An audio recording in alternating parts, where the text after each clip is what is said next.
எதுவுமே நாங்க பிளான் பண்ணி பண்ணிடணுங்கிறது ஒண்ணுமே கிடையாது. எது எப்போ வேணுமோ அது அது அது அந்த சமயத்துல வரும். நீங்க சத்குருவோட ஒரு கதை கேள்விப்பட்டிருப்பீங்களான்னு தெரியாது.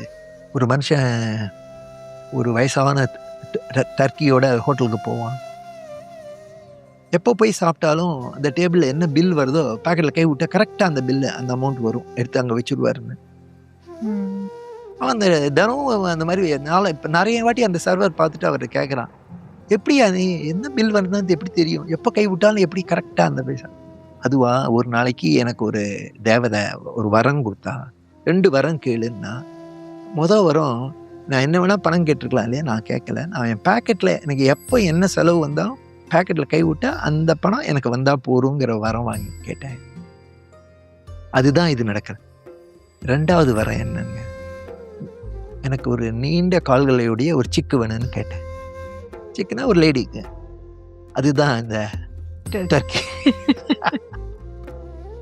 அதுதான் எங்களோட வாழ்க்கையில. நாங்களா ஒண்ணுமே பண்றது கிடையாது. போய் நிப்போம். எது வேணுமோ அது நடக்கும்.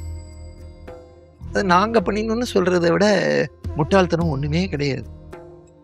அது ஒரே பிரமிப்பா இருக்கும். அவர் தனக்கு என்ன வேணுமோ அத எந்த வாலண்டியர் வச்சு வேணாலும், எப்படி வேணாலும் அவர் பண்ணிப்பார்.